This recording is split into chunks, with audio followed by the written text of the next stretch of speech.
pagi, Pak Rizal. Ya, selamat pagi. Oh ya. Oke, mungkin yang kedua, saya bisa menyapa juga narasumbernya sudah bergabung ya sama kita. Yang pertama ada Pak Ardantia Reza. Selamat pagi, Bapak.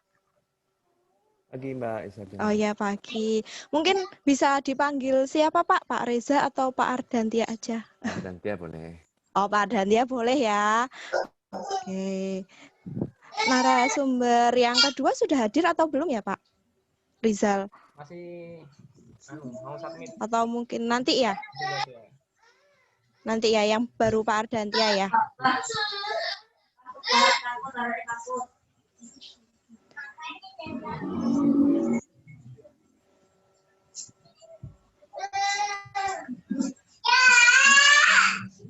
Oke, teman-teman di sini kita juga sudah sangat bersyukur ya semuanya dalam keadaan sehat walafiat ya teman-teman ya. Yang pertama saya akan mengucapkan rasa syukur karena di pertemuan webinar kali ini kita bisa bergabung dan bisa men-share segala motivasi, inspirasi sehingga kami bisa nanti mungkin bisa mengikuti jejaknya Pak Ardantia sendiri ya Pak. BCA Bang BCA. Mungkin yang lain mic-nya bisa dimatikan ya teman-teman biar nanti pas waktu Pak Ardantia meng-share materi bisa fokus semuanya, atau mungkin nanti waktu sesi tanya jawab aja mic-nya baru dinyalakan biar suaranya nggak bising semuanya. Oke, makasih ya teman-teman.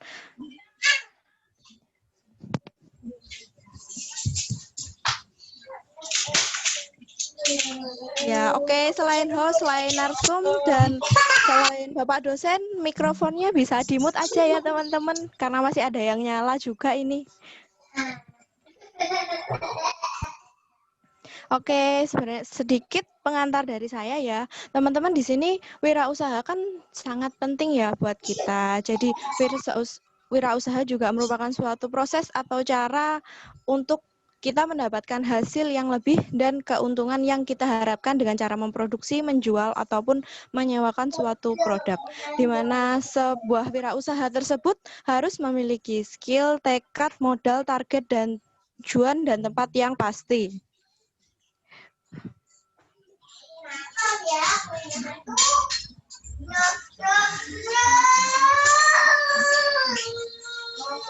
Teman-teman mikrofonnya bisa dimatikan yang masih nyala.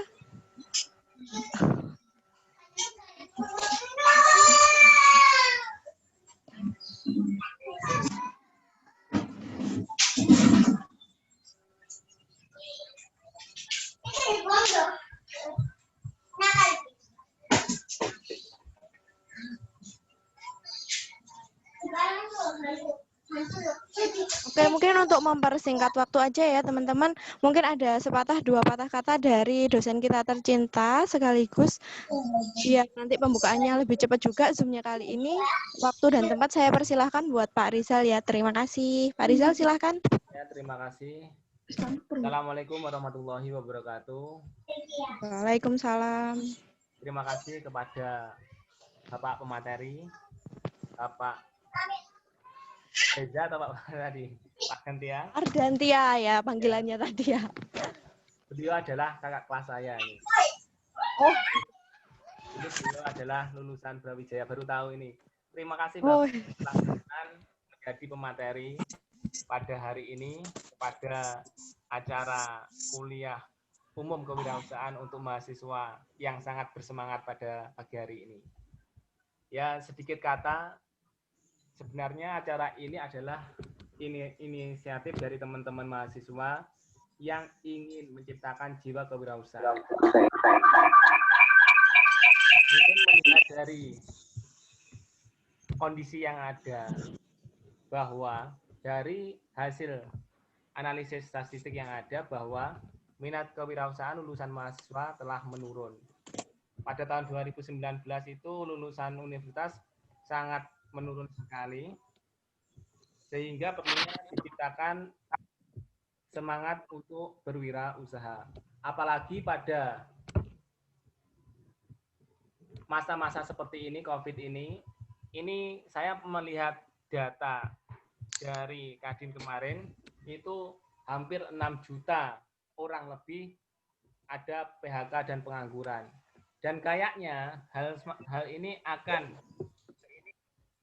terus berjalan melihatnya kondisi yang masih belum stabil kayak begini.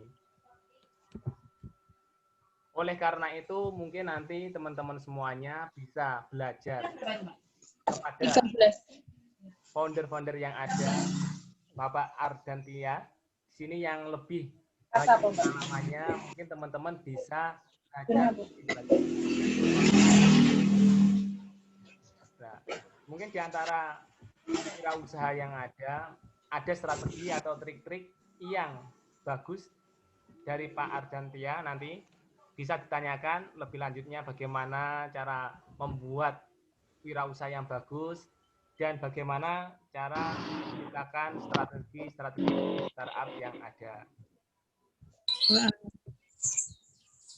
Karena melihat waktu yang diberikan hari ini 2 jam untuk 2 pemateri, mungkin untuk menyingkat waktunya bisa langsung kepada Pak Ardantia, dipersilahkan dan Bapak Mbak moderator untuk memfasilitasi teman-teman untuk memberikan pertanyaan kepada Bapak Ardantia atau pemateri yang ada. Mungkin demikian dari kami ya. Kurang lebihnya kami mohon maaf dan saya ucapkan kepada pemateri, Assalamualaikum warahmatullahi wabarakatuh. Waalaikumsalam warahmatullahi wabarakatuh. Mohon maaf ini karena banyak masih bersuara. Mungkin Mbak Ruth itu di mute. Iya, tolong ya teman-teman. Dari Pak Rizal bisa mungkin. Oh, dari Pak Rizal. Oh ya, mungkin langsung dari di mute aja ya biar. Nah, mantap. Oke. Sudah. Mbak Isabella, jangan di mute.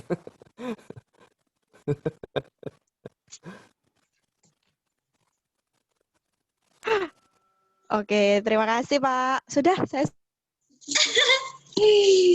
Mbak Novita mungkin dia di mute. Mbak Mas Syarif di mute.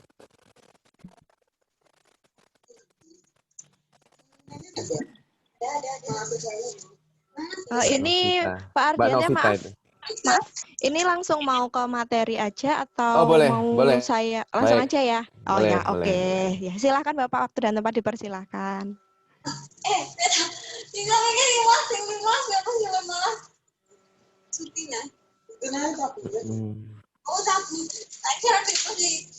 Mungkin terakhir saya mungkin bisa punya ekspektasi Mbak Novita di mute.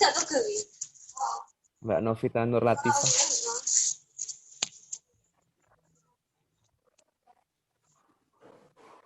Mbak Novita di mute.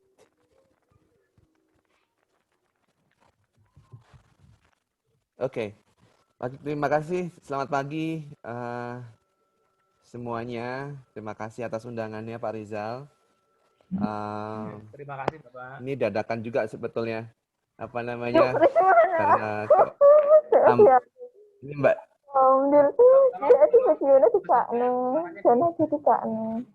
Apa emang? Pak Rizal. Ya Mbak Novita ini Pak Rizal mungkin di mute dulu.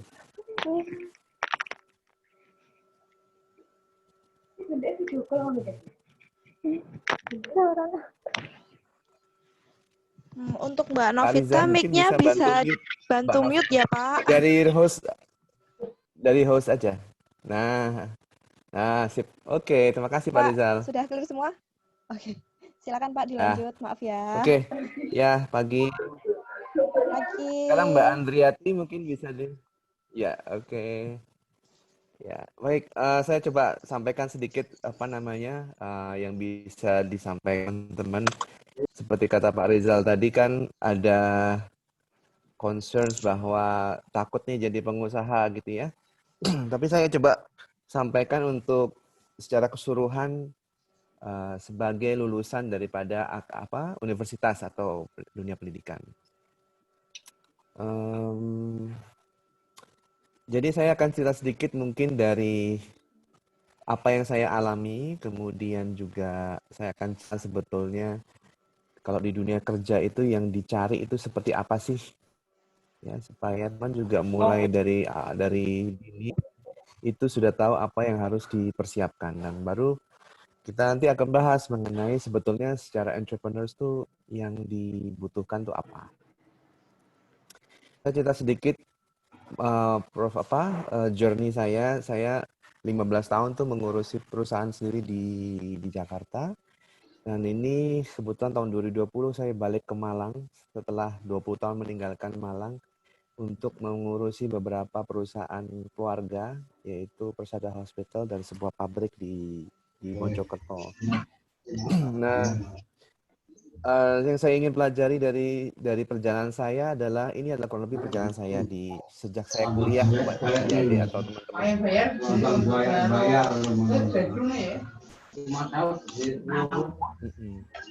Mungkin kalau berkenan Pak Rizal, saya bisa jadikan host saya, nanti saya bantu untuk ini. Oh iya. Terima kasih Bapak. Iya Pak. Oh,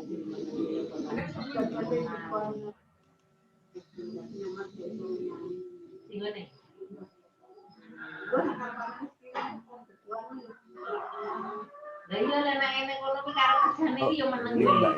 Mbak Yola sekarang.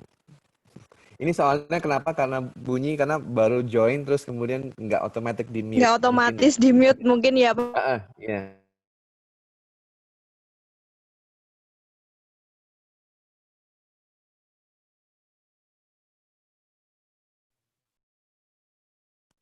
Oke, terima kasih Pak Rizal. Ya, makasih. Jadi saya lanjutkan. Kemudian di perjalanan ini itu banyak sekali yang bisa dipelajarin adik-adik teman-teman semua, yaitu saya merasakan bahwa di awal kuliah itu ada kesempatan untuk bisa terekspos dalam dunia internasional, sebuah organisasi namanya ISEC.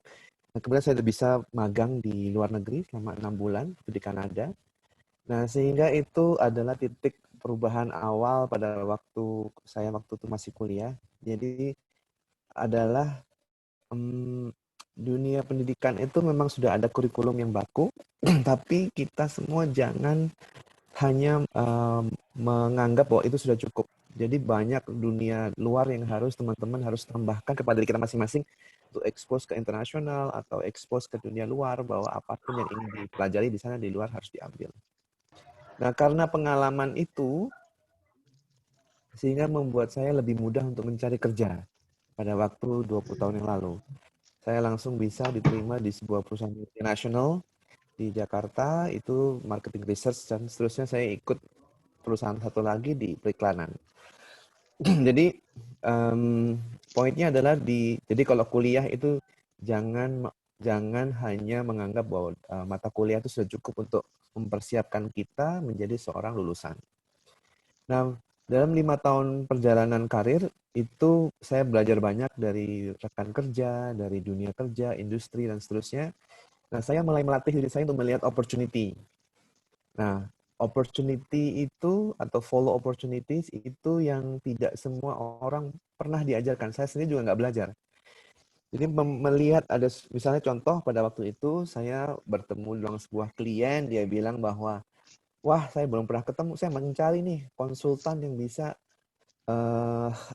bayarannya itu disesuaikan dengan hasil yang dihasilkan, misalnya gitu contohnya. Waktu itu kita mau membuat sebuah iklan untuk sebuah perusahaan, budgetnya 10 miliar. Nah, dia bilang, saya 10 miliar dijamin nggak saya bakal jualannya naik?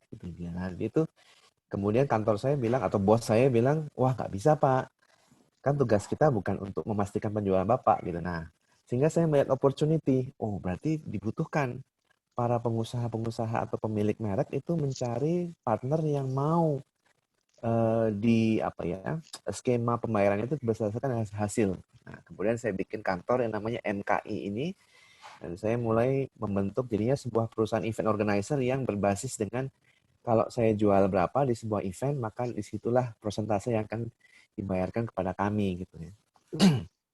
Jadi saya buka kantor di sana mulai dari 5 orang, berkembang sampai menghandle beberapa klien seperti BCA, Kalbe, Nestle, Mayora, dan seterusnya. Tapi selama 3 tahun berdiri, kemudian kita bangkrut, teman-teman. Saya bangkrut. Bangkrutnya kenapa? Karena sebuah industri I.O. itu ternyata kan project basis ya. Jadi artinya project sekali. Jadi nggak serta-merta akan selalu jadi klien kita dari bulan ke bulan gitu ya. Nah, sehingga pada satu titik saya tidak bisa mengontrol untuk rekrutmen employee, sehingga saya bangkrut. Pertama kalinya bangkrut. Baru mau lahiran anak pertama, udah pusing banget lah. Nah, waktu itu saya kemudian ada pelajaran baru lagi dengan bangkrut itu, yaitu kita harus tahu sebetulnya, saya belajar untuk memahami sebetulnya saya ini passion-nya apa. Ya, pada waktu bangkrut, istri bilang, udah kamu balik kerja aja, cari kantor lain gitu. Tapi saya melihat bahwa kok saya nggak mau ya untuk balik lagi jadi kerja kantoran lagi. Akhirnya saya mau ngerintis lagi dari nol 2008 itu dengan bendera yang sudah ada, dengan portfolio yang sudah ada, saya cari klien, nggak punya uang, saya kasih subkon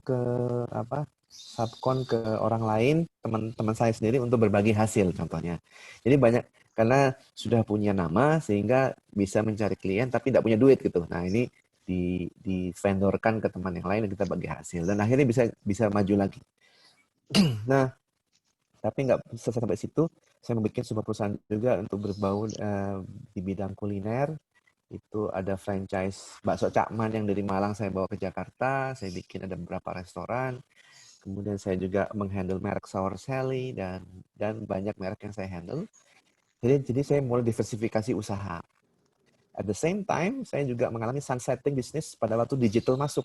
I.O. mulai tidak lagi diminati oleh klien karena karena banyak pilihan social media marketing. Nah, berarti itu kenyataan hidup bahwa ternyata semua yang terjadi di dunia ini tidak ada yang abadi gitu. Jadi misalnya saya sudah menikmati sales 10 miliar setahun misalnya gitu. Itu nggak serta-merta akan terus begitu setiap tahun. Kita harus kerja dan harus beradaptasi, harus memperbaiki terus dan seterusnya. Jadi begitu ada industri hit seperti sekarang COVID gitu ya, kita harus siap. Perubahannya ternyata saya pelajari selalu ada di setiap dunia kewirausahaan. Jadi memang pekerjaannya wirausaha itu adalah selalu mengadaptasi dengan situasi yang ada. Gitu. Sama juga dengan begitu keputusan saya balik ke kota Malang, ke kota besar kayak kecil di sini, untuk menghandle beberapa perusahaan yang sudah established 5 tahun lalu, itu juga adalah suatu keputusan untuk harus siap switch pada saat memang dibutuhkan urgent, tidak ada membutuhkan professionals yang untuk handle. Jadi perjalanan saya ini penuh dengan harus siap adaptasi dengan semua perubahan. Nah, di sekolah ini ilmu ini nggak pernah diajarin. Nggak pernah diajarin untuk kita beradaptasi, kita harus cepat bisa mau berubah itu atau memimpin itu nggak ada mata kuliahnya. Nah, makanya saya selalu welcome kalau teman-teman semua meminta saya untuk sharing di kampus karena memang dunia pendidikan membutuhkan sharing seperti ini supaya dosen dan mahasiswa punya pola pembelajaran yang terus diperbarui. Jadi di dalam pengusaha itu saya pelajarin bahwa semuanya itu penuh dengan mengambil risiko.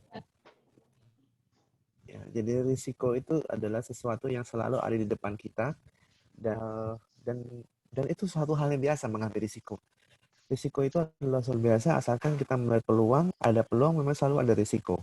Tapi kalau dikerjakan dengan passionate, dengan senang, artinya sudah punya mental bahwa kalau ambil risiko bisa salah loh ya, bisa keliru loh ya. Itu part of the.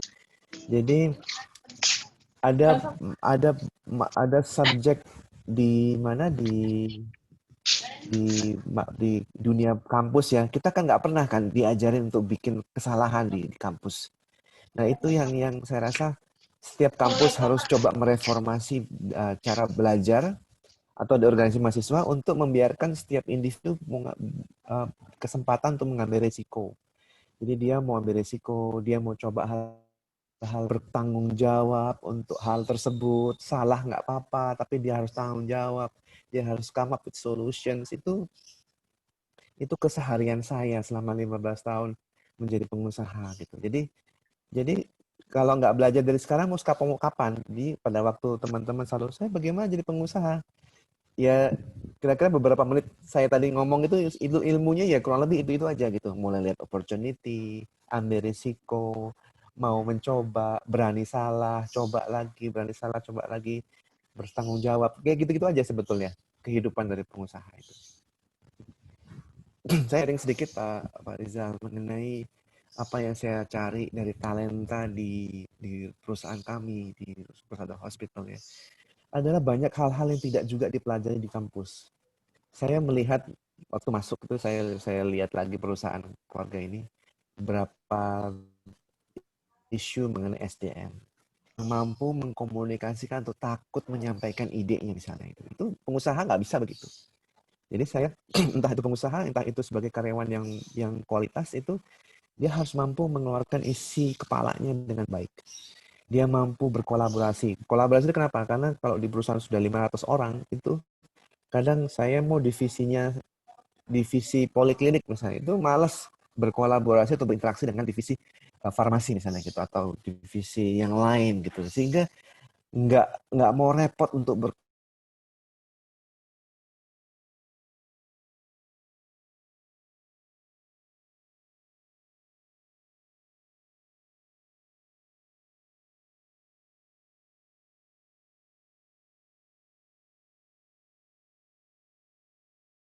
berpimpin jadi atau mengambil tanggung jawab. Yang ada banyak kan lempar tanggung jawab. Oh enggak, itu kan si itu. Oh kan itu si itu. Jadi banyak problem yang saya hadapi itu adalah karena anak-anak itu tidak mau mengambil tanggung jawab. Terus nomor 5, kadang-kadang datang ke kita itu bawa masalah aja.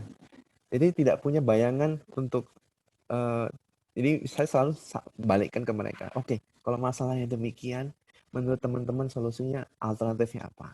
Jadi dilatih terus untuk bisa cari solusi. Nah kadang-kadang orang itu atau lebih parah lagi, ada masalah diem aja. Itu sulit buat bergabung di sebuah perusahaan maju gitu. Jadi kalau misalnya ini harus ada apa ya? Itu kan karakter orang untuk bisa mulai berproaktif gitu. Nah itu yang harus dicari. Menghormati kolega kerja, terus berpikir kritis ya solusi tadi. Terus yang terakhir adalah win-win ya. Jadi kita harus pikir bahwa supaya saya dapat, tapi perusahaan dapat, tapi teman gua juga senang, gimana caranya ya? Nah itu tuh, jadi kalau kita itu negeri sendiri, gimana dia harus selalu dilatih untuk mikirin orang lain juga gitu. Nah itu, ini semua 1-9 saya nggak ingat saya pernah belajar di kampus.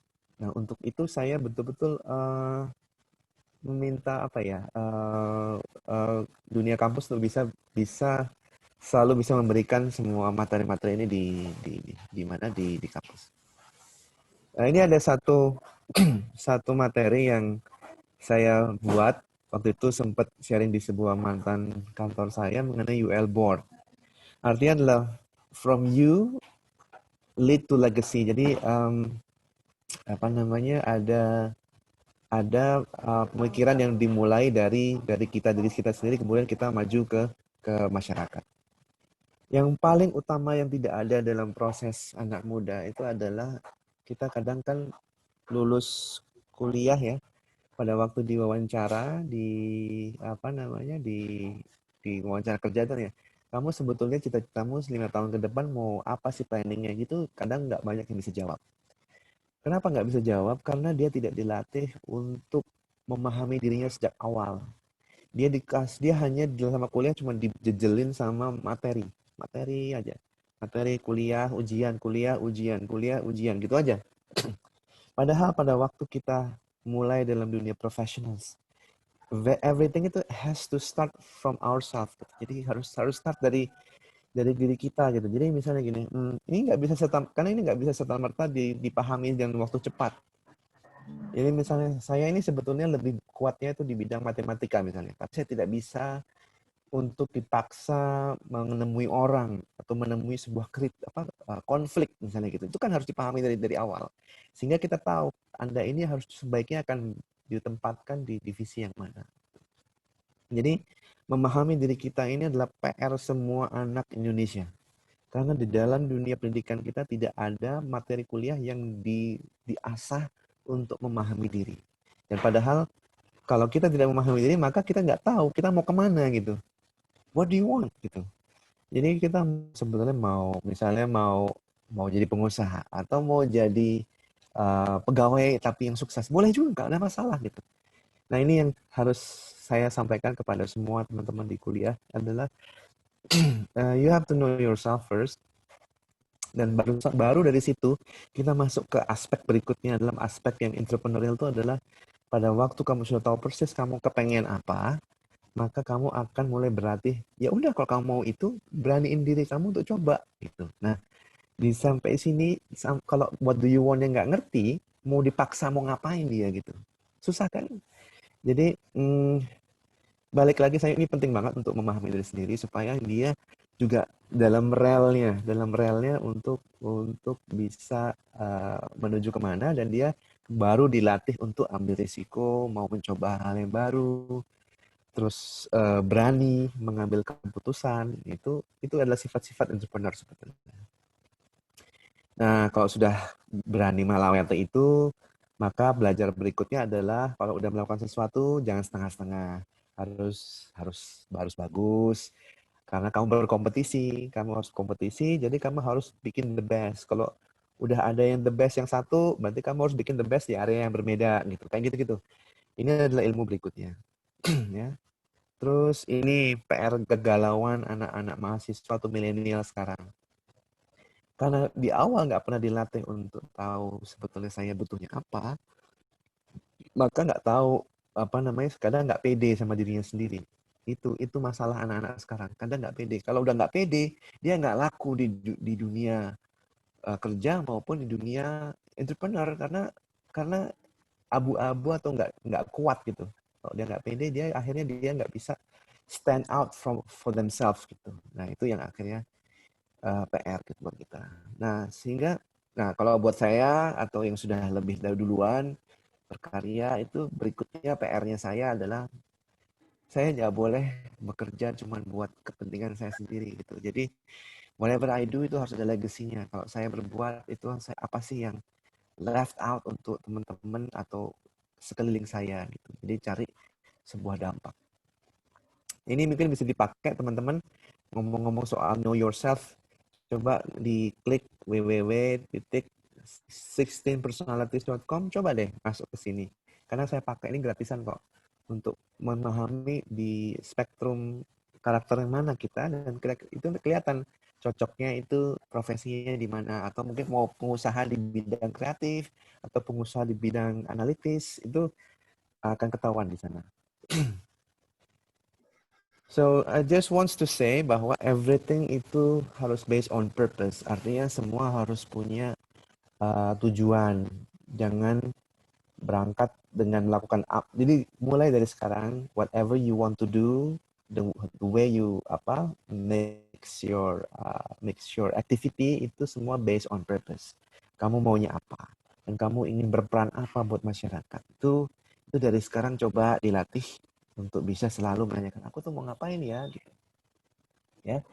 Nah, kalau udah itu semua baik yang tadi saya sampaikan ya, udah ngerti mau ngapain gitu, udah ngerti mau rencananya apa. Nah, habis itu beranikan diri untuk learn, make mistakes, it's okay gitu. Habis itu mistakes tapi coba lagi, never give up, coba lagi gitu terus. Terus jangan protes kalau dikritik orang lain. Itu juga kedewasaan kita atau jiwa kewirausahaan tuh yang kadang kan ditolak, proposalnya ditolak, atau bisnisnya bangkrut, atau dibilang nggak becus, atau dibilang kamu nggak akan berhasil. Nah, itu hal-hal kayak gitu tuh harus punya mental yang harus dilatih dari sekarang sehingga kita tahan banting. Gitu.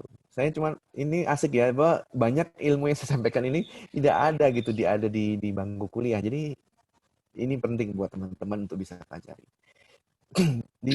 Kalau Anda menjadi pengusaha juga, saya juga nggak pernah diajarin gimana cara jualan, gimana cara negosiasi, gimana cara bikin bisnis. Ini nggak ada pernah di kuliah. Jadi kita harus tambahkan, entah itu di organisasi, entah itu cari mentor, itu semuanya harus. Namanya juga, saya dulu diingatkan sama ayah saya, namanya juga mahasiswa, artinya pelajar yang maha. Artinya berarti belajarnya nggak boleh cuman dari satu tempat gitu, tapi sudah ultimate learning from various sources gitu. Jadi kita harus menjadi mahasiswa yang baik. Nah, sekarang ngomong-ngomong mengenai skills ya. Ini pembahasan yang lagi marak karena juga apalagi habis Covid ya. Ini teman-teman ini semua butuh skill-skill baru. Nah, ini saya ambil di World Economic Forum yang which is saya setuju, tapi yang ingin saya highlight adalah social skills-nya teman-teman untuk yang tadi saya sampaikan juga, bagaimana bisa berkoordinasi dengan orang, bagaimana bisa negosiasi, problem solving, itu yang pelajaran yang harus dipelajari sekarang. Ini nanti mungkin saya bisa sampaikan ke Pak Rizal ya, bisa dibaca lah. Ini sebetulnya adalah skill yang dibutuhkan. Entah itu dia sebagai professionals atau dia sebagai seorang entrepreneur. Kalau entrepreneur cuman komposisi leadership-nya yang harus tinggi. Ini di bawah nih. Di abu-abu itu leadership sama project management-nya harus tinggi. Sama critical thinking. Ini yang harus lebih kuat. Karena mereka adalah social leader gitu ya. Dia tuh yang dia nggak harus ahli di bidang suatu apapun, tapi kalau dia bisa memanage, dia bisa meyakinkan tuh orang kerja bareng sama dia, itu sudah jadi pengusaha. Ya, ini nanti saya sampaikan future skills. Ini nanti saya sampaikan. Nah, ini banyak profesi-profesi baru itu yang berkaitan dengan digital. Nah, ini kita juga harus pahami bahwa sebagai milenial, teman-teman semua itu harus jauh lebih lebih literal sama hal yang seperti ini. Saya cepat aja supaya banyak diskusinya ya Mbak Isabella ya. Ini mengenai di kampus ya. Ini titip sama Pak Rizal nih. Karena kebutuhan skill di luar itu semakin berubah, saya sangat berharap dunia kampus mampu untuk mereformasi cara belajar dan juga kemampuan dosen dalam mengajarkan skill-skill baru.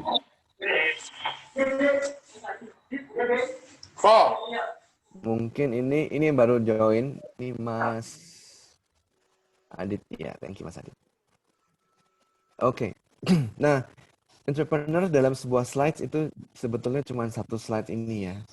Jadi everything about innovations. Jadi, tadi balik mengenai inovasi. Pak, gimana sih caranya biar bisa berinovasi? Saya bisa punya ide. Sebetulnya simple yang tadi itu. Yang tadi sampaikan di belakang tadi. Anda bisa berpikir kritis. Anda bisa mulai observasi. Dia rajin observasi, lihat peluang. Mana sih yang bisa jadi peluang? Apa aja bisa jadi peluang sebetulnya. Nggak usah takut salah, nggak usah takut diketawain orang. Udah, Anda di pikiran Anda itu pikirannya lagi ada ide apa, cobain aja gitu. Nah, itu yang kadang-kadang nggak ada yang memotivasi masing-masing kita kan untuk memberanikan diri, disupport untuk mencoba. Itu kadang-kadang nggak banyak. Orang Indonesia itu senengannya malah ngece atau malah menjatuhkan. Nah, itu yang membuat anak-anak mahasiswa jadinya tidak gampang untuk berkembang. Itu yang jadi isu. Ya. Next is about, ya ini saya rasa sudah saya sampaikan tadi, adaptasi, everything start with idea. Ini adalah skill entrepreneur yang biasanya saya sampaikan teman-teman, saya sudah sampaikan di belakang tadi, bagaimana harus bisa generate idea, lihat opportunity, mencoba hal baru, ya, berani, terus akhirnya kalau sudah menjadi pengusaha, dia harus mimpin orang, walaupun dia mimpin satu orang, dia harus tetap coba. Ya. Ini entrepreneur skill kurang lebih lah seperti ini.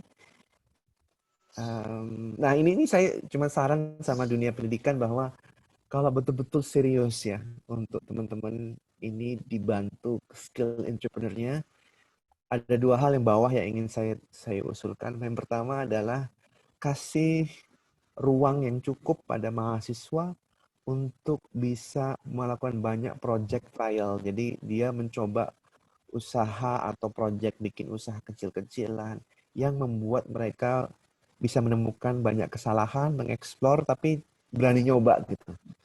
Coba. Dan yang tentunya harus didampingi dengan yang faktor kedua adalah ada mentornya. Harus ada mentor. Jadi kalau anak-anak juga dibiarin sendirian, kasihan. Kan ini kan dunia civitas akademika, artinya mumpung di dalam lingkup pendidikan, artinya kasih mentor supaya nggak kayak saya misalnya gitu, nyoba-nyoba salah, nyoba-nyoba salah, rugi, bangkrut, habis duit banyak. Itu jadi kasih ruang yang cukup untuk bisa making mistakes atau mencoba, tapi ada yang memberikan advice atau mentoring.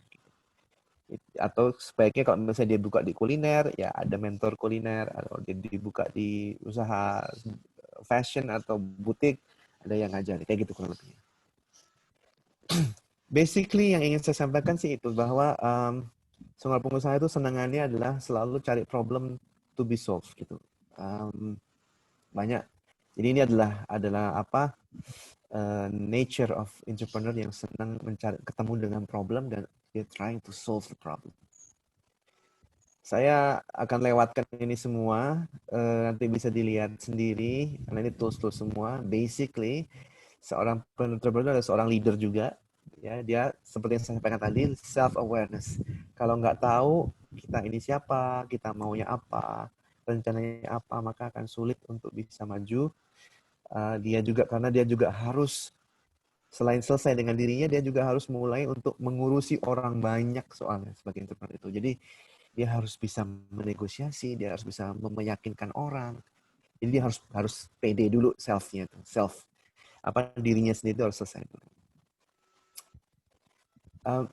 Saya rasa itu yang bisa saya sampaikan, Mbak Isabella. Jadi monggo kalau misalnya mau ada diskusi, saya persilahkan. Ya, terima kasih ya Pak atas penyampaian materinya ya.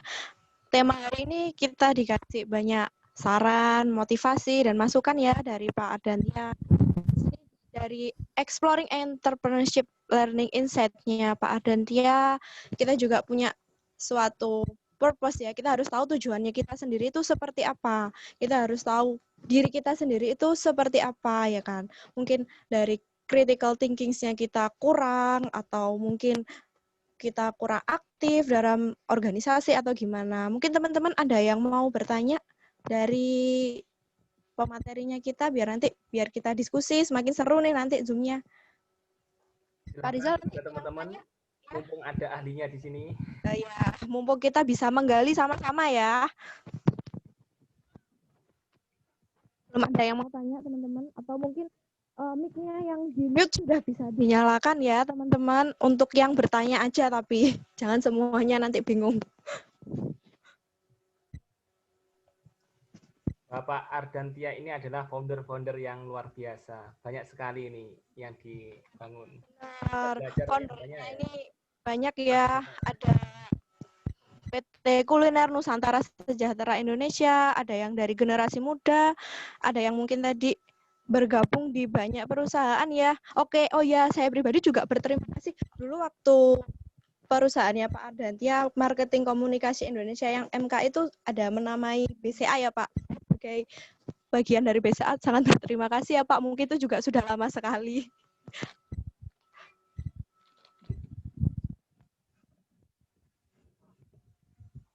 Gimana teman-teman, ada yang mau bertanya? Moderatornya dulu aja tanya. Saya dulu ya yang tanya. Oh ya boleh. Mungkin saya juga mewakili teman-teman ya. Oke, kalau saya pribadi sih mau tanya gini ya Pak.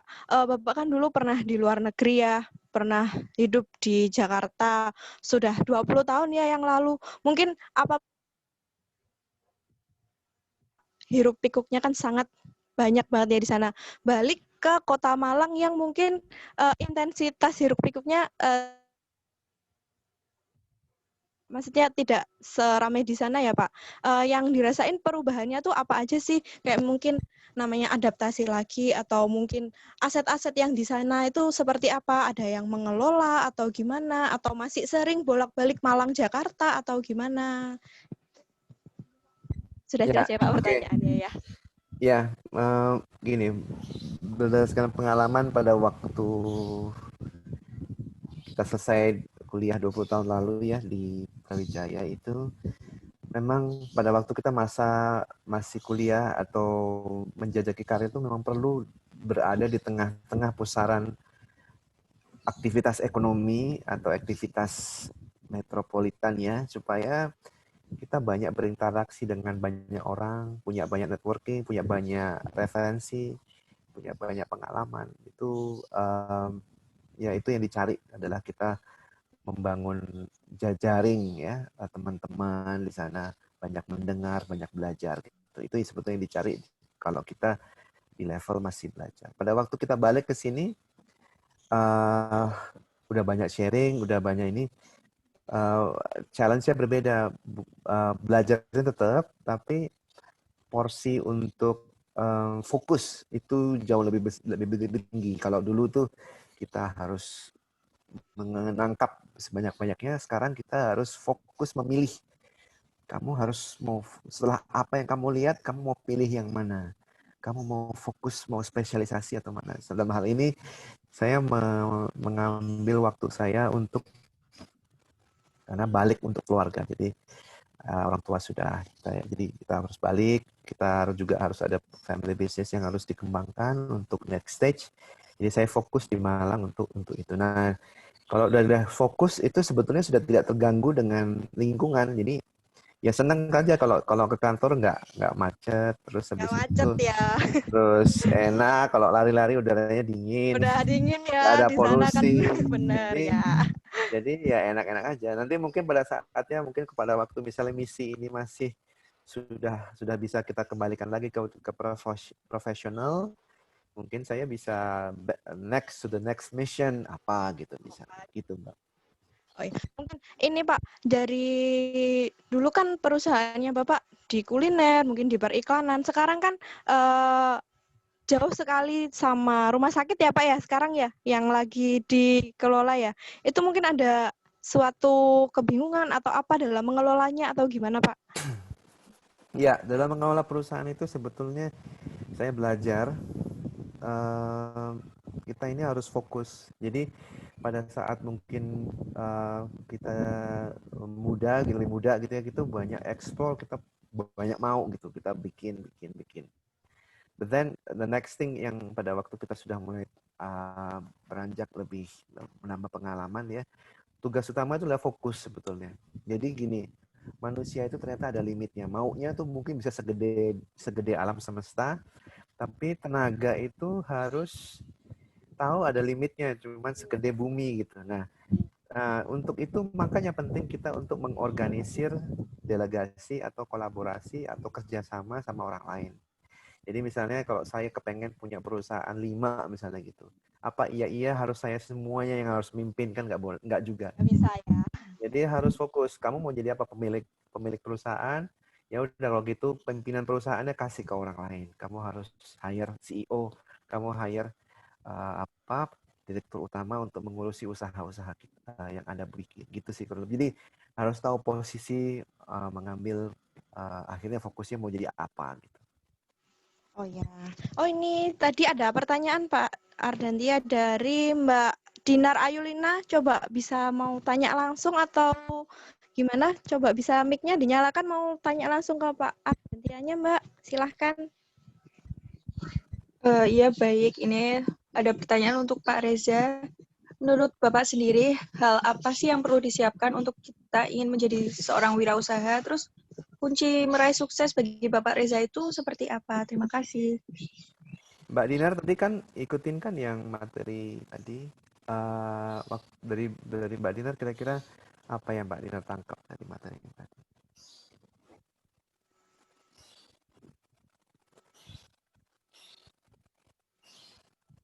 Aku balik nanya dulu biar tahu, biar aku nggak ngulang gitu. Mbak Dinar tadi tangkapnya apa? Wirausaha itu butuh apa sih kalau menurut penangkapan Mbak Dinar? Ilmu dan kesiapan. Kesiapan dalam apa nih?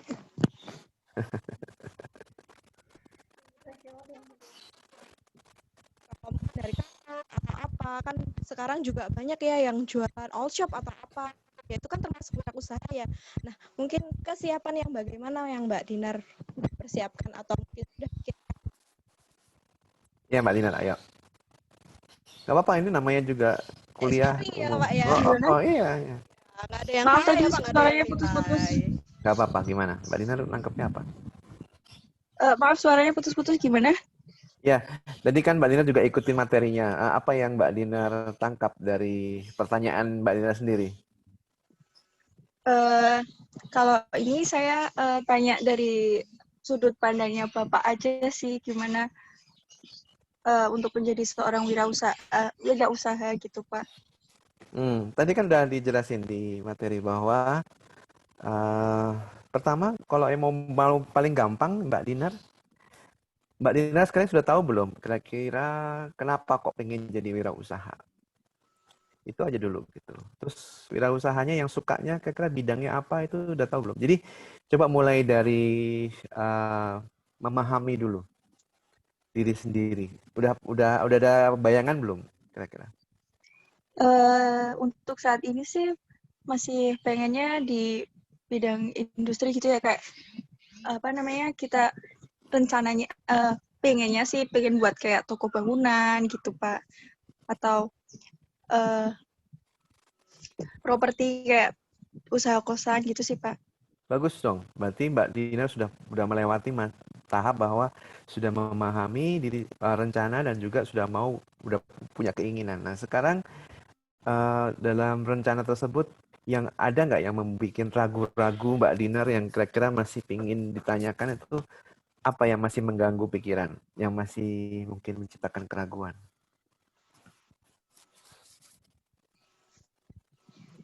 Belum menjalani sih, belum ada keraguan sih, cuman kayak masih bingung gimana ya nanti menjalaninya gitu Pak. Oke. Jadi yang ditanya adalah how to-nya ya, gimana caranya. Pertama kan Mbak Dina Iya, jadi gimana kita yakin oh ini saya punya keinginan ini, jadi saya harus yakin menjalani ini gitu Pak. Oke. Nah, berarti di bagian untuk punya keinginan, kadang-kadang juga ada bagian bahwa kita ingin diyakini kembali bahwa apakah itu sudah benar atau belum. Nah, itu biasanya butuh mentor tuh Mbak Dinar. Jadi cari coba seseorang atau teman deh. Ceritain idenya Mbak Dinar tuh mau bikin toko bangunan tadi tuh seperti ini. Nanti temannya juga akan nanya, kenapa kamu mau bikin itu? Terus ada diskusi, ada masukan, dan seterusnya. Jadi di tahap itu sebetulnya adalah tahap yang paling penting adalah gini. Pengusaha itu nggak ada temannya. Pengusaha itu kalau dia nggak kuat sama maunya dia sendiri, undang-undangnya dia sendiri, maka dia akan mudah goyang. Jadi makanya saya selalu bilang bahwa pengusaha itu cuma modal dari kepalanya dan passionnya dia sendiri gitu. Jadi kalau misalnya dia sudah punya kekuatan dan keyakinan bahwa dia ingin itu, dia itu tidak akan ada yang bisa menghalangi, dia akan terus jalan. Tinggal belajar aja, oh cara ini salah, oh cara ini gitu. Jadi pertama-tama mungkin Mbak Dina kalau mau jadi pengusaha, jadilah pertama-tama adalah pahami dulu kenapa kok Mbak Dina mau melakukan usaha itu dan apa namanya tanya sama beberapa orang. Nah, kemudian berikutnya adalah baru punya keberanian untuk maju, cari orang yang memang tahu gitu cara memulai, yang sudah pernah duluan memulainya, yang sudah pernah punya toko bangunan atau yang pernah bikin kos-kosan duluan, pengalamannya bagaimana, belajar dari mereka gitu. Jadi berikutnya adalah belajar. Terus habis itu gimana kalau saya nggak punya modal, biasanya gitu kan, nggak punya modal nggak apa-apa. Misalnya mau modal, ini saatnya Anda menjual ide Anda pada teman-teman atau orang lain yang kira-kira mungkin punya modal. Tahu nggak pengusaha itu apa yang nilai yang paling tinggi? Adalah nilai di kemampuan melihat peluangnya. Jadi kalau misalnya dia nggak punya modal, tapi dia mampu melihat peluang, Pak ini peluangnya bagus Pak, karena marketnya sekarang seperti ini, makanya kita bikin seperti ini.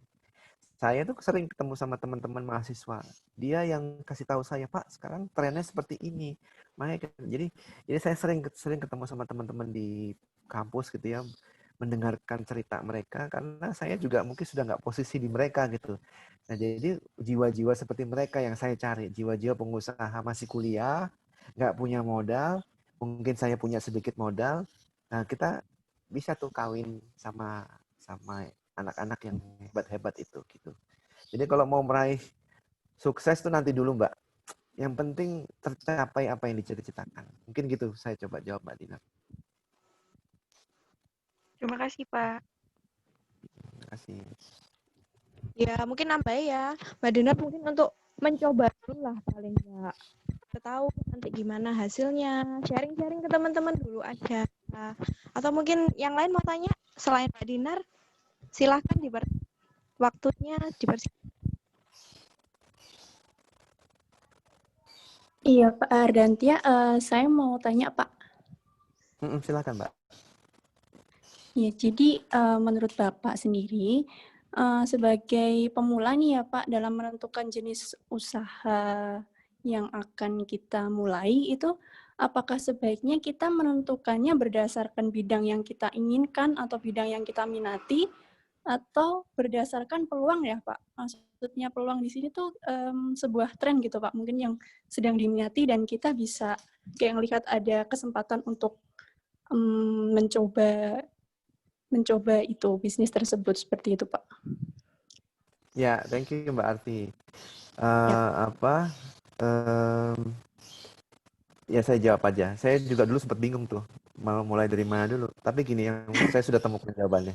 Jawabannya adalah mulai dari minat dan kompetensi yang kita punya dulu. Jadi kita, misalnya gini nih, saya background-nya adalah marketing sama marketing misalnya gitu ya. Saya nggak mungkin cari peluang di dunia batu bara misalnya, atau di dunia logistik misalnya gitu. Saya nggak akan mungkin mampu melakukan sana. Jadi saya mulainya melihat hal-hal yang memang memiliki daya tarik buat diri saya sendiri. Jadi sehingga kalau sudah maju lagi untuk dilakukan sebuah eksekusi atau sebuah implementasi itu kita bisa melakukannya gitu. Jadi jangan lihat peluangnya di tetangga sebelah yang kira-kira kita nggak bisa gitu kan. Atau misalnya saya gitu di pertanian belum tentu bisa kecuali ada teman yang memang bisa punya keahlian di pertanian atau peternakan misalnya gitu. Jadi memang harus lihat dulu. Peluang itu harus mulai dari diri kita dulu. Nah, terus habis itu baru kita kalau misalnya memang kepingin banget masuk ke dunia yang atau sektor bidang yang berseberangan, tidak punya background, cari partner yang memang di bidang itu. Dan kita juga harus lihat kita mau sumbangsi di mana, apakah idenya ataukah konsepnya atau apa gitu. Jadi mulai dari diri kita sendiri dulu Mbak Arti. Oh, baik. Terima kasih ya Mbak Arti, pertanyaannya sangat membangun sekali ya buat teman-teman yang pengen tahu passionnya gimana sih cara memulainya. Ini ada yang tanya lagi dari Mbak Nida. Coba Mbak Nida langsung tanya ke Pak Ardantia aja ya. Bisa langsung dinyalakan mic-nya, Mbak. Oh. Ya, baik. Terima kasih, Mbak Isabella. Baik, saya mau bertanya kepada Pak Reza. Bagaimana menumbuhkan rasa keberanian untuk bisa berwirausaha? Karena sebelumnya pengalaman pribadi saya, mungkin saya banyak punya ide ya Pak untuk melihat peluang di sini dengan masyarakat ini bagus nih buat usaha ini gitu. Tapi dari saya sendiri tuh bingung, saya tuh nggak punya keberanian buat menjalankan itu gitu Pak. Itu bagaimana buat menumbuhkan keberanian? Ya Mbak Nida, thank you buat pertanyaannya yang bagus banget dan mungkin mudah-mudahan teman-teman yang lain juga bisa menyimak. Ini underline problemnya di sini. Jadi mengenai keberanian. Jadi tadi saya sempat sampaikan kan mengenai bahwa dunia pendidikan atau dunia masyarakat Indonesia pada umumnya itu tend to not building situasi yang kondusif untuk anak atau seseorang untuk dimotivasi untuk mencoba. Jadi lebih dulu ditakut-takutin atau direndah-rendahin di dalam melakukan apapun itu. Nah, itu yang menjadi wirausaha di Indonesia itu jadinya harus jauh lebih double effortnya untuk melawan social pressures itu. Nah, keberanian itu sebenarnya adalah bersumber dari keyakinan diri bahwa melakukan kesalahan itu tidak apa-apa. Jadi pengusaha itu emang salah satu prosesnya dia itu adalah membuat kesalahan atau karena dia harus mengeksperimen. Karena namanya juga kalau kita lihat ke dalam eksperimen laboratorium penemu gitu kan, itu pasti dia kan berkali-kali salah nemuin formula. Nah kalau dia nggak eksperimen salah, ya dia nggak akan bisa sampai di ujung yang dia anggap sukses gitu. Nah sama kayak pengusaha juga, tugasnya dia kan menciptakan sesuatu yang sukses. Sukses itu harus lewat 90 kali atau 1000 kali salah gitu. Jadi ya nggak bisa kalau nggak ada salah gitu. Nggak mungkin bisa. Nah, kalau kita sudah paham konsep pengusaha itu adalah selalu mencoba dan pasti ada kesalahan, maka kita biasanya akan muncul rasa keberanian itu.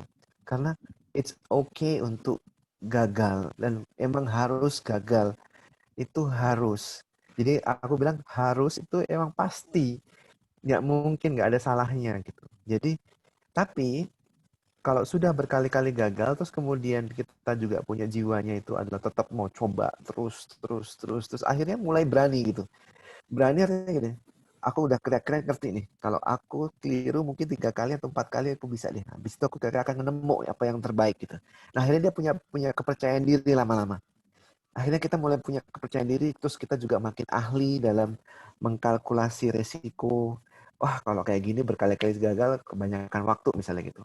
Saya nggak mau saya mau yang ini aja yang lebih lebih mendekati kepastian misalnya. Nah itu akhirnya lama-lama jadi pede, lama-lama jadi berani. Gitu Mbak Nida. Jawab nggak pertanyaannya? Jadi memang harus pede dulu, harus yakin dulu bahwa memang it's okay bikin kesalahan gitu. Oh iya, baik. Berarti langkah pertama itu harus mencoba ya, Pak? Iya, jangan takut untuk bikin salah. Jangan terus gini, jangan dengerin orang yang suka meleceh-lecehkan kita itu nggak usah didengerin. Ya, terima kasih, Pak. Thank you, Manida. Ya, sudah jelas ya jawabannya. Jangan takut mencoba ya Mbak Nidra, mencoba terus-menerus. Mungkin kalau lagi zaman drama Korea, it's okay to not to be okay ya Mbak Nida ya. Oke, terima kasih pertanyaannya. Mungkin ada yang mau tanya lagi tadi dari Mbak Mbak Silvi. Silvi ya, belum ya? Oke, Mbak Silvi boleh silakan bertanya Mbak. Kelewat tadi, maaf ya Mbak. Baik Mbak, terima kasih. Pak Reza, saya mau tanya nih. Semisal kita udah punya kayak usahanya ini nih, tapi kita tuh kok sering minder dulu, pesimis dulu, kayak takut nanti usahaku kalau nggak maju gimana ya, terus kalau kalah saing sama yang lain gimana ya, kayak gitu tuh cara memperkuat dirinya tuh kayak gimana gitu Pak. Ya, thank you Mbak Silvi. Tipikal sih di teman-teman masih muda-muda ya. Ya sama kayak jawaban saya ke Mbak Nida tadi sih sebetulnya Mbak. Dan tadi sebelumnya Mbak Said mengenai gini. Insecure atau pesimis atau insecure dulu deh. Insecure itu karena biasanya ada yang kita khawatirkan kan. Ada yang kita cemaskan. Misalnya dibilang gagal, misalnya ini saya nebak-nebak aja nih, dibilang gagal atau apalah gitu ya. Nah, kita ini harus balik lagi ke jawaban saya ke Mbak Nida tadi.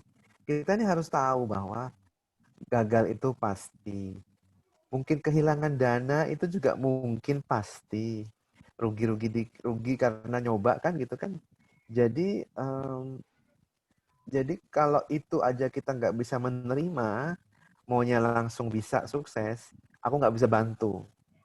Tapi kalau kita bisa, teman-teman bisa menerima dan sama bisa memahami maksud saya bahwa salah itu nggak apa-apa, rugi itu biasa, bagian daripada asal dihitung. Saya kira-kira mengalokasikan segini deh untuk trial gitu ya. Nah itu yang harus dilakukan gitu. Sehingga pesimis itu kan karena ini merasa kita tidak mampu. Padahal untuk mampu itu harus berlatih terus, latihan, gagal terus gitu.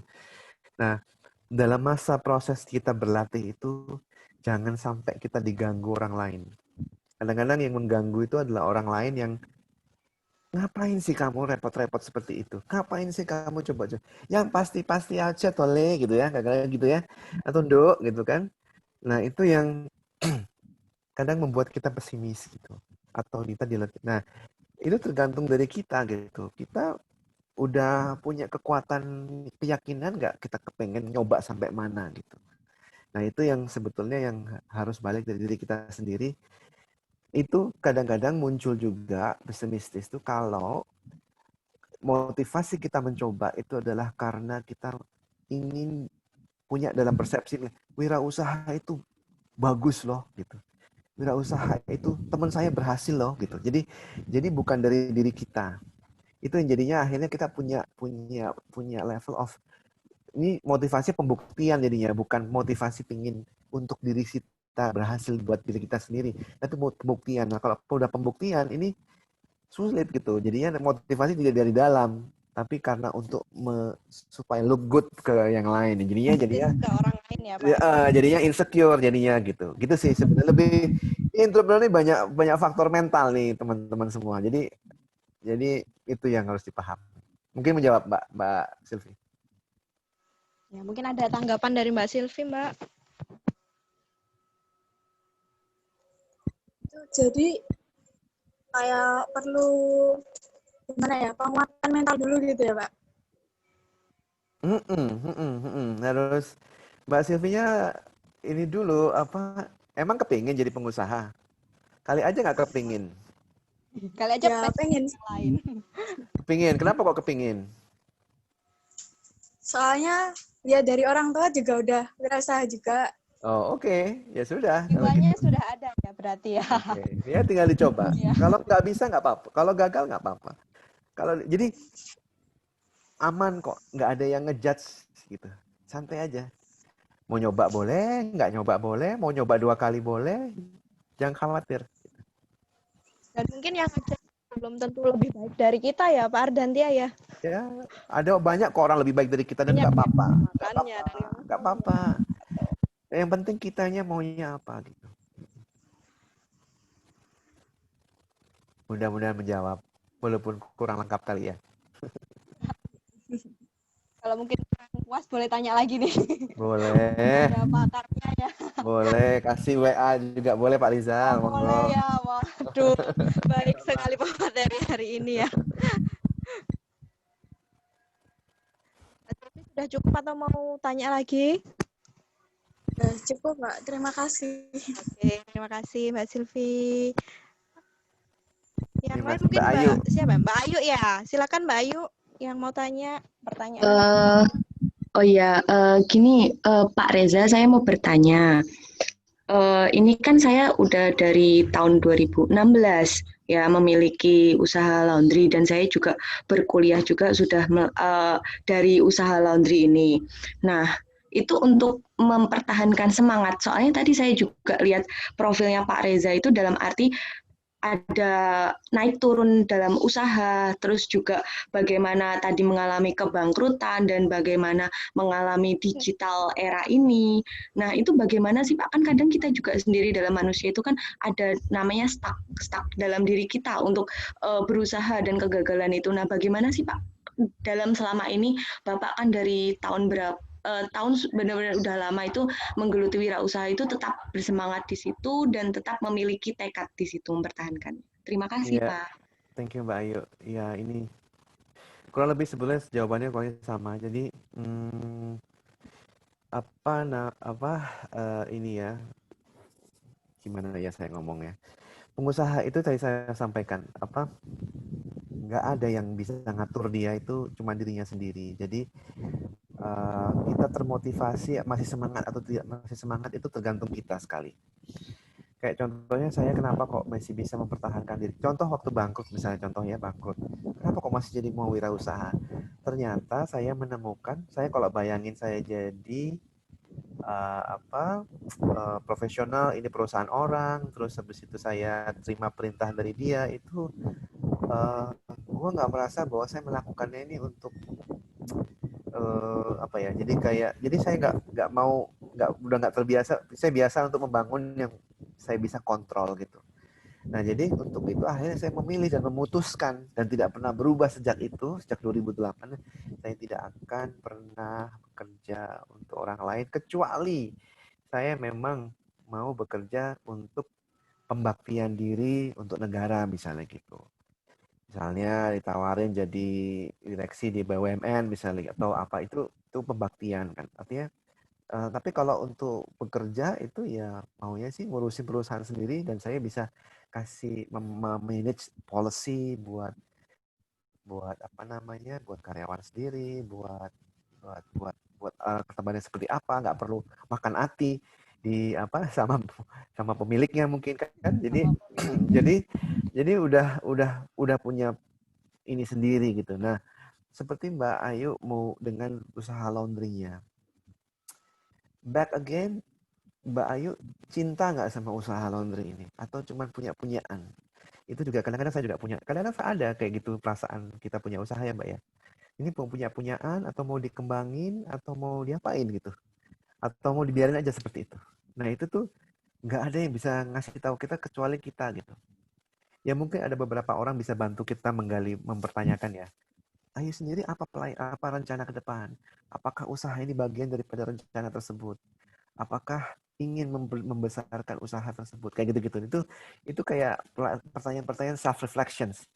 Jadi banyak pengusaha itu memang harus banyak self reflection supaya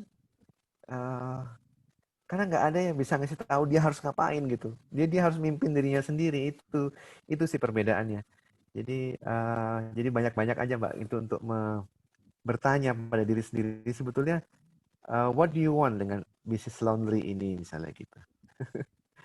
Jadi kayak self talk gitu ya Pak. Self Self talk talk, itu harus betul. penting. Jiwa leadership-nya juga harus ada. Mbak Ayu mungkin ada yang mau disampaikan lagi? Udah cukup, lagi. Mbak. Oh, sudah cukup ya. Oke, terima kasih atas pertanyaannya. Saya kira mau menyanyi lagi, mau tanya lagi. Ini ada dari Mbak Endang ya. Silakan Mbak Endang. Ini menarik ini. Mbak Endang nanya mengenai partner yang bisa dipercaya bagaimana caranya. Karena join sama teman itu menipu uang bawa kabur. Nah, ini.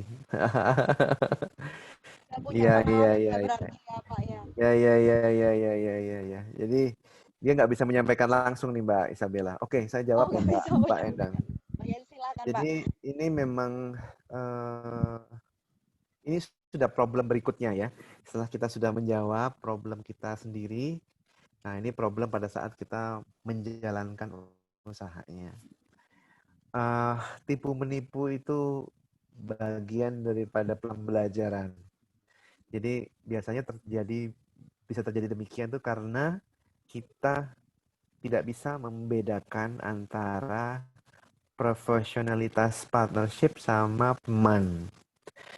Jadi kalau teman itu kita memang harus percaya dalam pertemanan ngobrol gitu kan percaya. Tapi kalau sudah dalam usaha itu tanpa kita bermaksud tidak percaya sama dia, itu sudah harus diatur di awal bahwa ada sistem kontrol seperti ini. Contohnya gini. Oke, teman kita ini bagian keuangan, kita bagian pengembangan misalnya atau bagian yang lain.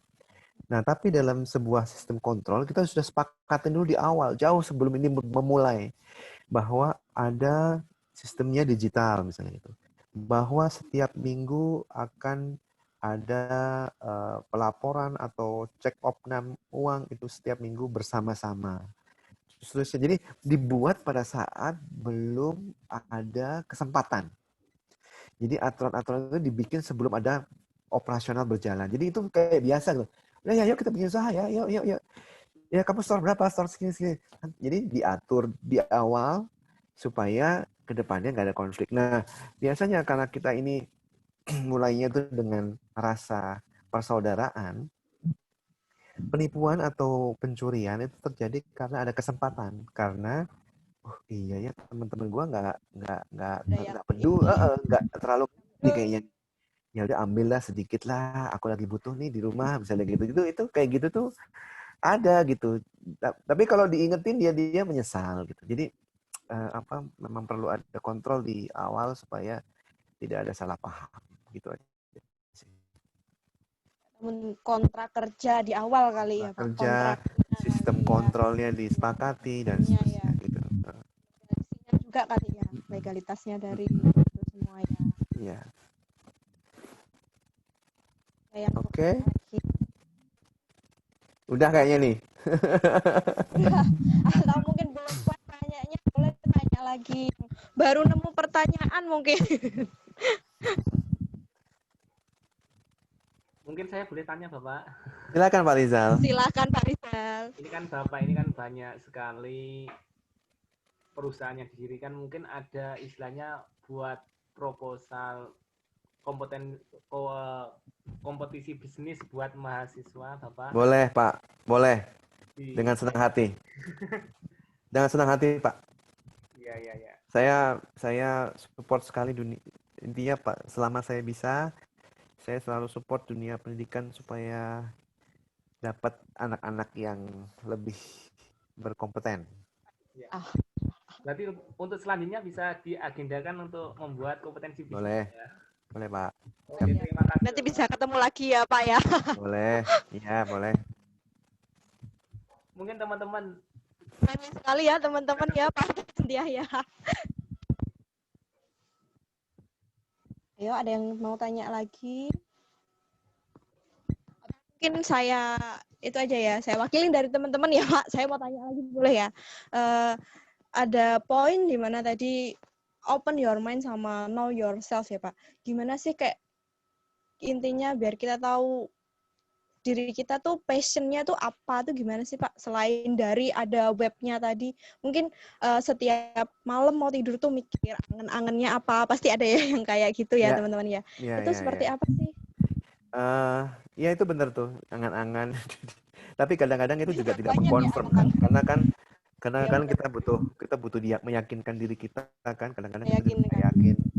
Itu isi web itu dicoba deh, coba gitu di tes personality, berasa sama nggak sama kita. Terus habis itu ketemu sama teman kita gitu, tanya menurut kamu aku tuh sama nggak kayak gini misalnya gitu. Oh ini nggak kamu banget nih menurut aku. Jadi biar orang lain menilai kita, membuat kita juga belajar kita sebetulnya seperti apa. Kadang orang bilang saya, wah lu tuh emang oke di sini tapi lu kan orangnya begini gitu. Itu gue terima gitu. Oh iya. Berarti itu kelemahan saya. Bisa nggak saya rubah? Kalau nggak bisa saya rubah, saya harus akuin itu sebagai kelemahan. Dan kalau saya bekerja nantinya, saya minta saya jangan dikasih peran ini karena nanti saya bisa begini misalnya, saya nggak akan kompeten di situ misalnya gitu contohnya. Atau misalnya orang bilang saya nggak bisa ngomong di depan orang misalnya gitu. Berarti dia akan minta saya akan kontribusi di bidang yang ini. Untuk yang bagian itu silakan tolong diberikan pada orang lain. Nah itu proses itu untuk mengenal diri kita sendiri itu Mbak Isabella. Tapi gimana kalau misalkan kita awalnya sudah insecure dan nggak yakin? Pengalaman pribadi saya sendiri ya Pak, dulu waktu masih kuliah, maksudnya waktu SMA tuh saya nggak berani ngomong di publik kayak gini. Terus kemudian saya bekerja, kayak tiap hari ketemu sama nasabah, sama orang yang berbeda-beda ya. Itu kayak jadi itu sih ditemuin. Iya, itu jadi gini. Semua orang itu saya belajar ya. Apalagi masih umur 20-an itu biasanya perubahan karakter tuh terus ada gitu. Ada ya makanya kalau di tes personality kadang-kadang masih agak 10%, 20% itu masih berubah-berubah gitu nah kalau masih muda masih banyak gitu perubahannya karena dia belum akhirnya mateng gitu. Nah, ini nggak apa-apa, hal yang normal gitu untuk di explore ya. Ternyata saya ini seneng ya menghadapi orang gitu. Nah, itu nggak apa-apa. Itu proses belajar Mbak Isabella. Jangan khawatir.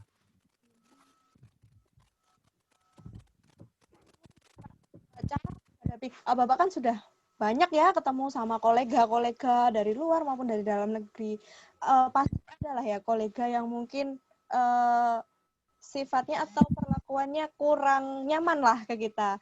Gimana sih cara kita untuk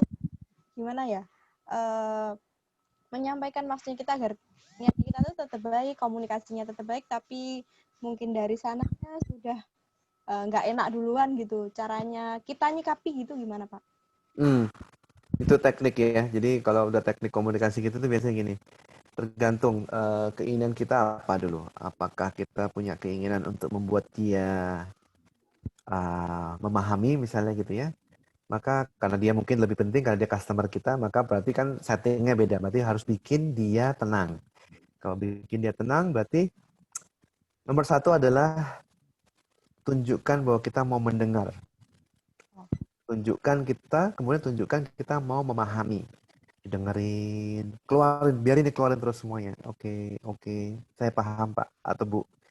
Oh baik, saya paham Bu. Saya catat Bu. Baik, oke. Baik. Sampai dia bisa mengeluarkan semuanya aja itu sudah turun ketegangannya. Marahnya ketegangannya sudah keluar gitu semua ya, itu Pak dia. ya. Nah, berikutnya yang paling menentukan adalah bagaimana kita yang sudah dipercaya oleh dia mendengarkan semua keluhan dia, memfollow up poin-poinnya dia. Nah, itu berikutnya setelah kita mampu menjadi pendengar dan pemaham yang baik, berikutnya adalah kita harus jadi pemberi solusi yang baik. Ya, jadi baik, saya terima dulu. Saya akan diskusikan kepada internal kami, maka saya akan segera kembali ke Bapak atau Ibu untuk sampaikan respon kami. Mohon maaf. Nah, kemudian terakhir adalah maaf itu udah pasti. Maaf dan terima kasih itu penting sekali ya, Pak ya. Oke, ini sudah ada yang tanya, Pak. Oke. Oh ya. Oke, ini dari Mbak Ayu Dialulu ya ini. Mbak Ayu Dialulu, silakan Mbak. Iya, jadi saya kan punya usaha makaroni ya Pak dari sekitar setahun yang lalu. Nah, saya tuh pengen sebenarnya mengembangkan bisnis saya itu biar bisa dikenal, paling enggak Madiun Kota itu udah kenal lah. Saya sementara ini yang kenal itu hanya teman-teman saya dan ya organisasi dan lain-lain itu ya sekitar lingkungan Unipma saja mungkin, dan itu pun mungkin masih lingkungannya kecil. Saya pengen sebenarnya itu kayak trennya masa kini kan endorse ke orang yang terkenal atau ke orang-orang yang mungkin bisa membawa pengaruh benefit ke usaha kita. Nah, sedangkan kendalanya sekarang itu saya masih mengumpulkan modal yang modalnya itu belum terlalu besar lah. Nah, menurut Bapak bagaimana cara supaya saya bisa mengembangkan usaha saya agar bisa dikenal di kalangannya lebih luas, namun saya tuh dengan modal yang kecil. Sekian gitu aja, Pak. Ya, Mbak Ayu. Saya rasa yang dilakukan Mbak Ayu sudah pada koridor yang benar. Modal kecil itu bukan halangan, apalagi sekarang digital atau sosial media itu udah sangat marak ya. Jadi banyak kok orang bikin kitchen at home dengan hanya bermodalkan promotions lewat Instagram. Jadi itu nggak apa-apa, yang jelas jago foto aja. Jago foto, fotonya menarik, packagingnya juga lucu, rasanya juga enak. Itu dengan mudahnya akan terkenal di mana-mana. Kalau cari memang jualannya masih di Madiun, berarti kan harus endorsement orang-orang lokal. Jadi ya orang-orang misalnya anak-anak gaul Madiun atau anak Telegram ya Pak ya. Madiun gitu kan, gitu-gitu aja. Nggak perlu model banyak gitu Mbak Ayu. Yang penting fotonya bagus, packagingnya bagus, orang pasti ngiler. Terus ada WA-nya kan, kalau pesen WA ke segini gitu. Itu nggak perlu modal itu Mbak Ayu. Oh iya, baik Pak, terima kasih. Ya, terima kasih Mbak Ayu. Ada yang lain mau tanya teman-teman?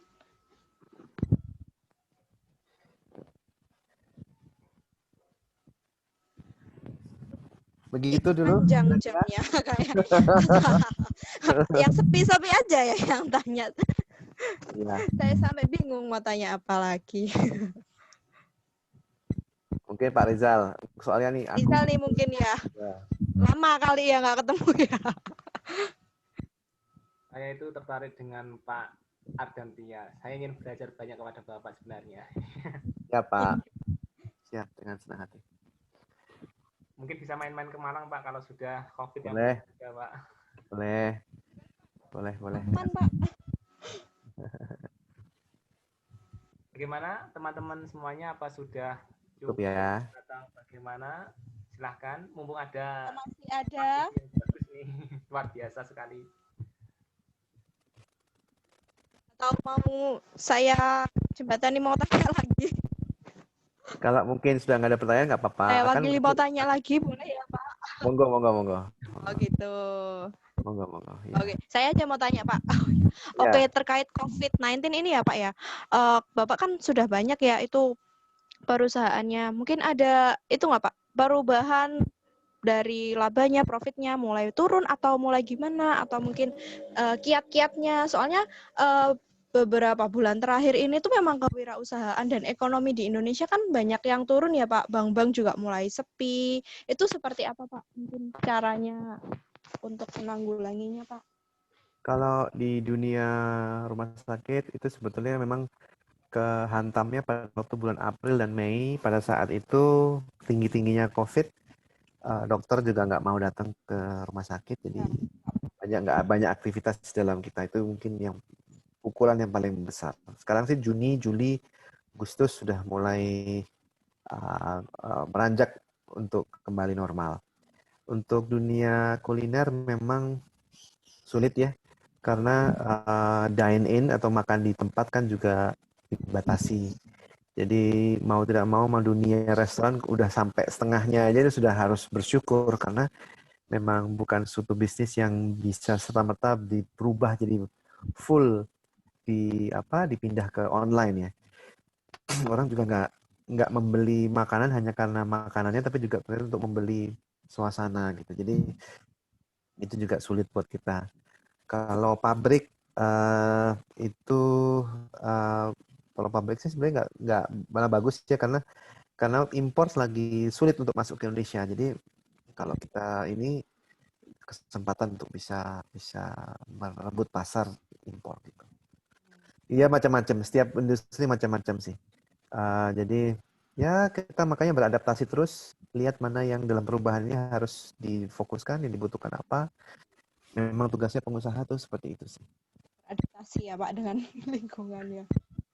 Pak, Ya, semoga ada cepat yang membaik tanya. Pak. Monggo Pak Rizal.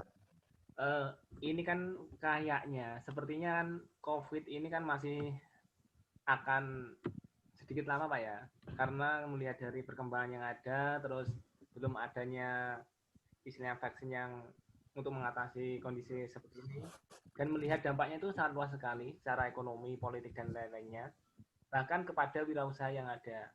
Kemarin saya ketemu dengan teman-teman wirausaha itu, artinya memang sebagian besar omset mereka menurun sekali, dan peluang yang masih tetap berjalan itu relatif kepada makanan. Artinya makanan itu bisa dialihkan kepada online.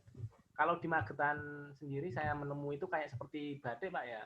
Dulu itu kan orang kerja di kantor dan istilahnya di perusahaan itu masih ada seragam, sekarang banyak yang kerja dari rumah, terus otomatis mereka tidak perlu pakai pakaian yang formal dan lain-lainnya itu, sehingga secara konsep penjualan mereka juga menurun drastis sekali. Mungkin saya mau tanya, sebagai ide bisnis yang ada buat teman-teman istilahnya yang ingin menciptakan bisnis, mungkin peluang kondisi seperti ini tuh yang paling ideal, artinya yang paling baik itu bisnis yang bagaimana untuk menciptakannya. Mungkin gitu Bapak. Ya, terima kasih Pak Rizal pertanyaannya. Silakan Ya, Pak. ya, cukup sulit ya pertanyaan. Jadi kalau yang jelas di bottom line, saya sempat sampaikan materi kemarin ya mengenai low touch economy Pak Rizal. Jadi anything related with the economy yang sudah tidak membutuhkan lagi aktivitas bertumbuh secara langsung, itu kita harus bisa putar mentranslate dengan masing-masing, kira-kira akan bentukannya akan seperti apa aja. Contohnya low touch buat kami di industri kesehatan contohnya, jadinya orang akan semakin membeli perangkat-perangkat untuk sehat, misalnya sepatu olahraga, baju olahraga, atau bikin tanaman di rumah, atau things like that. Itu jadi orang, atau workout itu jadi makin sering. Kemudian vitamins juga ini, terus kemudian digitals yang pasti itu jadi bottom line karena dengan digital berarti orang akan juga tidak banyak melakukan aktivitas di luar. Kalau kantor kayaknya sih saya rasa mau nggak mau tuh orang ketemu ngobrol itu kan perlu ya Pak ya untuk discussions gitu, rapat gitu. Tapi kalau kayak kelas, webinar kayak gini atau cuman mau meeting negosiasi itu bisa pakai Zoom seperti ini. Nah, itu tuh yang juga membuat IO akan semakin IO seminar itu juga sulit sehingga berarti ada IO webinar misalnya gitu. Kemudian ada juga pekerjaan-pekerjaan yang sangat masih dibutuhkan tapi bisa di rumah. Contohnya graphic designs, akunting, akunting, jasa akunting, kemudian jasa apalagi kontrak, ya itu bisa dilakukan dengan web atau di rumah gitu. Kalau fashions itu contoh istri saya paling gampang Pak, dia sekarang jualan daster ibu-ibu misalnya gitu. Itu tuh daster tuh laku bener itu karena orang mau nyaman pakai dasteran di rumah gitu kan.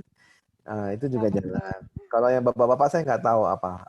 Kayaknya sih ya yang penting kelengkapan internet, kelengkapan kantor, laptop, lampu, terus video cam gitu-gitu itu juga jalan gitu kan. Jadi nge-breakdown-nya memang banyak banget Pak Rizal. Yang penting kita harus highlight aja bahwa number one, health concern naik, digital usage makin naik, terus kesempatan manufaktur lokal. Jadi cari yang manufaktur lokal ini cari produk-produk yang biasanya diimpor itu kalau ada yang punya modal gitu ya beranikan diri untuk coba untuk menyodok produk-produk yang biasanya diimpor itu. Dalam hal ini kalau saya mungkin bidangnya adalah implan kesehatan Pak yang itu biasanya itu 95% kan diimpor Cina, India gitu itu kita sudah bikin untuk mencoba masuk ke pasar domestik gitu. Mudah-mudahan ini nggak lengkap Pak, ini cuma spontan aja. Iya Bapak. Sudah bisa memberikan masukan dan ide-ide Bapak. Iya Pak Rizal. Mungkin dari teman-teman ada yang mau ditanyakan, kesulitan apa-apa, silakan. Mumpung ada pakarnya nih teman-teman ya. Soalnya setahu saya itu, saya mempelajari, saya kan juga kemarin tuh meneliti tentang kewirausahaan, pendidikan yang ada. Memang di antara negara-negara berkembang yang ada itu di Singapura, Malaysia, bahkan di negara-negara maju itu memang pendidikan kewirausahaan itu prioritas Pak. Artinya memang untuk mendukung perekonomian sebuah negara itu memang kewirausahaan diterapkan. Tetapi yang saya agak keluhkan atau sesalkan itu pendidikan kewirausahaan di kurikulum Indonesia itu sangat sedikit. Bahkan di kelas saya ini saja cuma 2 SKS Bapak. Sehingga materinya itu cuma teori saja itu pilihan ya. Akhirnya mereka itu secara praktek, secara implementasi itu kurang berpengalaman dan lain-lainnya. Mungkin ya, saya paham kok. Itu secara administrasi di setiap kampus pasti berbeda-beda. Tapi makanya yang saya garis bawahi yang paling penting teman-teman mahasiswa, teman-teman pemuda-pemuda ininya itu harus paham bahwa skill itu tuh dibutuhkan sekali gitu. Jadi ya saya sampaikan aja, nggak bisa ngandalin dari kampus, tapi kamu harus pelajarin itu gitu. Jadi saya sih biasanya selalu memberikan gambarannya bahwa ini loh, saya kasih buktinya di perusahaan tuh butuhnya skillnya seperti ini. Kamu kemarin di kampus sudah belajar belum sih? Gitu. Jadi entah itu masuk SKS atau tidak, saya nggak peduli. Pokoknya kamu udah belajar, kamu udah pernah pengalaman belum di situ. Biasanya sih untuk mengalami itu tuh ada wadah kan organisasi ya Pak Rizal ya. Nah, kadang-kadang saya mengarahkan teman-teman untuk bisa masuk organisasi mahasiswa untuk bisa mempelajari hal-hal. Karena kayak kalau kita interview orang itu sebetulnya dilihat juga organization skill-nya dia udah pernah pegang tanggung jawab apa sih di situ? Udah pernah ngurusin apa? Apakah marketing kah, ataukah promosi, ataukah keuangan? Itu plus point. Gitu Pak. Berarti pengalaman sangat menentukan Pak ya? Sangat menentukan. sangat. Makanya kalau misalnya kampus nggak kasih waktu untuk banyak anak-anak teman-teman menggali pengalaman, kasihan anak-anaknya gitu. Iya ya. Mungkin akhir separuh dari semester ke depan mungkin saya konsep buat bisnis plan atau kompetensi bisnis yang paling tidak itu mereka itu bisa membuat sebuah konsep bisnis plan yang baik gitu Pak. Bisa Pak, bisa. Kalau sudah sama-sama ini memang sudah punya motivasinya sudah beres ya. Nah, bisa tuh nanti ngobrol sama saya lagi ngomong gimana sih bikin bisnis plan, gimana sih bikin market analysis gitu ya. Itu kan udah skillnya. Tapi ini kan masalahnya lebih masih ke emangnya saya mau emang saya mau nggak sih jadi pengusaha gitu. Jangan-jangan saya nggak mau. Iya. Jangan bukan passion saya. Iya, jangan-jangan pertanyaannya sulit juga. Saya kena ceramahnya Pak Rizal jadi saya kepingin gitu kan ya. Wah. Jangan jadi berubah pikiran juga ya.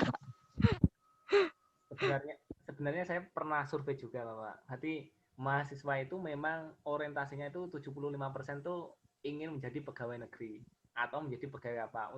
Untuk jiwa wirausaha itu memang sedikit sekali. Tetapi ketika mereka tahu bahwa kalau ingin menjadi seorang yang sukses, paling tidak itu adalah seorang wirausaha. Saya sendiri merasakan, walaupun saya itu ngajar menjadi dosen, saya ketika membuka wirausaha ternyata malah yang berkembang itu malah wirausahanya. Artinya dosen itu sebagai istilahnya apa ya? Sosialisasi. Sosialisasi.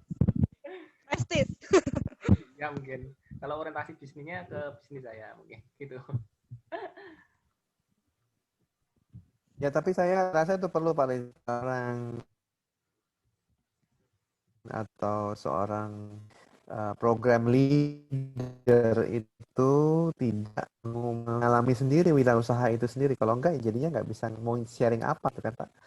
Jadi memang perlu sih. Ini tantangan baru buat dunia pembelajaran kewirausahaan di Indonesia bahwa berarti kan pengusaha praktek itu harus cari mana yang mau ngajar juga gitu. Itu jadi kalau dia mau ngajar itu ya nggak mungkin. Nggak mungkin ya, nggak ada. Nanti kasihan mahasiswa bingung. Teorinya ini lagi, teori itu lagi, teori ini gitu terus nanti kasihan. Gitu Pak. Dan memang teman-teman tuh juga harus tahu pengusaha itu tidak semerta-merta harus kalau belajar kewirausahaan itu sebetulnya banyak social skills yang dipelajarin di mata kuliah tersebut dan itu pasti juga kepake kalau dia bekerja sebagai profesional. Jadi jiwa kewirausahaan sebenarnya nggak harus jadi wirausaha juga, bisa jadi pemimpin di perusahaan juga bisa. Oke. Mungkin ada lagi, kalau tidak ada lagi mungkin bisa dilanjutkan ya. Pertemuan selanjutnya. Bagaimana teman-teman? Nah, Mungkin sekali lagi dari teman-teman. Ya Pak. Nah, kita bisa ketemu webinar lagi mungkin ya Pak ya, dijadwalkan lagi ya. Yap, kalau gitu. Terima kasih Pak Rizal, Mbak Isabella, teman-teman semua, semoga bermanfaat. Ya, terima kasih waktunya ya Pak Ardantia. Terima kasih teman-teman atas waktunya. Saya tutup webinar hari ini ya teman-teman. Jangan lupa pesan-pesannya Pak Ardantia lagi ya. Saya kutip juga ya, everything start with idea dari Pak Ardantia. Wassalamualaikum warahmatullahi wabarakatuh. Waalaikumsalam warahmatullahi wabarakatuh. Waalaikumsalam warahmatullahi wabarakatuh. Waalaikumsalam warahmatullahi wabarakatuh.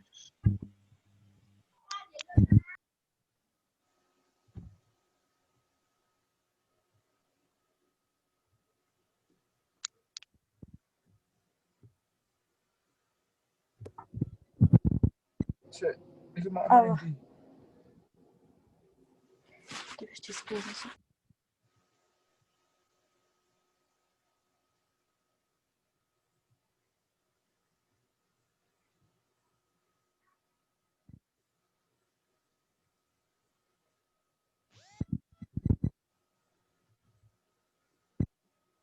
Belum keluar saya Pak. Masih absen. Hehe.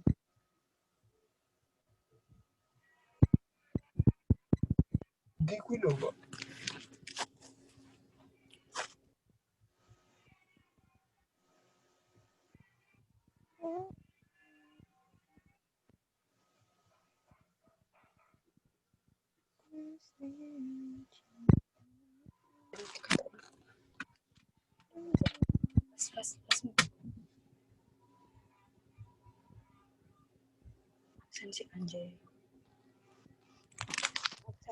Gak sih. Silahkan apa dulu.